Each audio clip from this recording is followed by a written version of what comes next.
इतिहास में जो हमें बताया जाता है, क्या वो पूरी सच्चाई है? क्या इंसान सच में इतना सिंपल था या कोई बड़ा राज छुपा है? 12,000 साल पुरानी रहस्यमयी चीजें जिनका जवाब आज भी साइंटिस्ट्स के पास नहीं है। क्या हमारा इतिहास छुपाया गया है? अगर आप सच जानना चाहते हैं तो इस वीडियो को अंत तक देखना मत भूलिए। जो इतिहास हमें स्कूलों और कॉलेजों में पढ़ाया गया है, क्या वो पूरी सच्चाई है? हमें बताया जाता है इंसान पहले जंगलों में शिकार करता था, फिर खेती शुरू की, गांव बसे और धीरे धीरे आधुनिक दुनिया बनी। लेकिन अगर यही सच है तो फिर हजारों साल पुरानी वो इमारतें, वो एडवांस नॉलेज और वो रहस्यमयी खोजें कहाँ से आईं?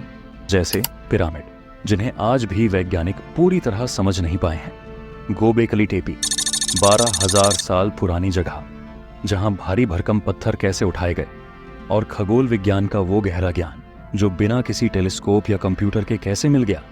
क्या हमने वाकई अपने अतीत को पूरी तरह समझ लिया है, या फिर कुछ ऐसा है जो हमें अब तक बताया ही नहीं गया? तुर्की में मौजूद गोबेकली टेपी को दुनिया की सबसे पुरानी इमारतों में गिना जाता है।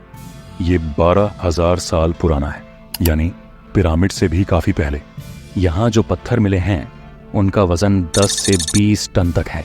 सोचिए, जब न पहिया था न लोहे के औजार थे, तो इतने भारी पत्थर उठे कैसे? इतिहासकार आज भी इसका जवाब नहीं दे पाए हैं।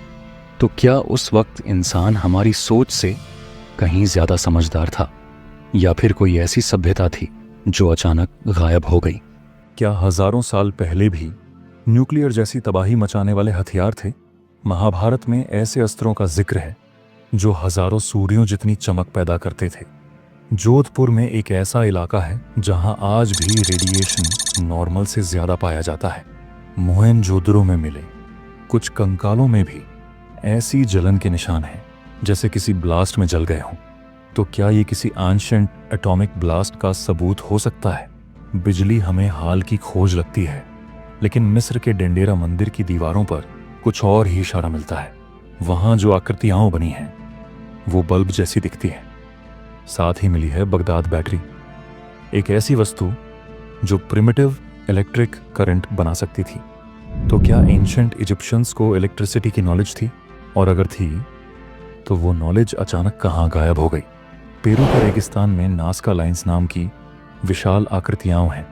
ये इतने बड़े चित्र हैं कि इन्हें जमीन से नहीं, सिर्फ ऊपर से देखा जा सकता है। लेकिन उस समय तो कोई एयरप्लेन या ड्रोन था नहीं। तो क्या इन्हें बनाने वालों को आसमान से देखने का कोई तरीका आता था? कुछ लोग कहते हैं ये एस्ट्रोनॉमिकल साइंस है, कुछ इसे एलियन कनेक्शन से जोड़ते हैं। कई पौराणिक कहानियों में डूबे हुए शहरों का जिक्र मिलता है, पर क्या वो सिर्फ कहानियां हैं? भारत के समुद्र में द्वारका के अवशेष मिले हैं जो करीब 9,000 साल पुराने हो सकते हैं।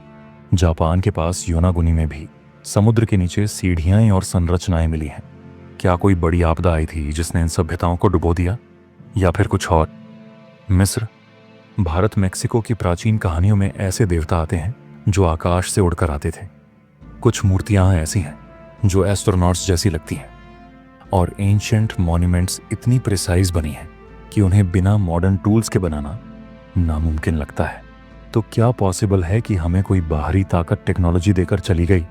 इतिहास में ऐसी कई बातें हैं जिन्हें स्कूल की किताबों में जगह नहीं मिलती। अगर एंशिएंट सिविलाइजेशंस एडवांस थीं, तो उनका ज्ञान कहाँ गया? कहीं ऐसा तो नहीं कि ये जानकारी जानबूझकर छुपाई गई? इतने सारे सबूतों के बाद भी क्या हम सच में अपना इतिहास जानते हैं, या फिर कुछ ऐसा है जो हमसे छुपाया गया है? सोचिए, और अगर आपको लगता है कि ये बातें सच हो सकती हैं तो वीडियो को लाइक करें, कमेंट में अपनी राय लिखें और सब्सक्राइब करना मत भूलिए।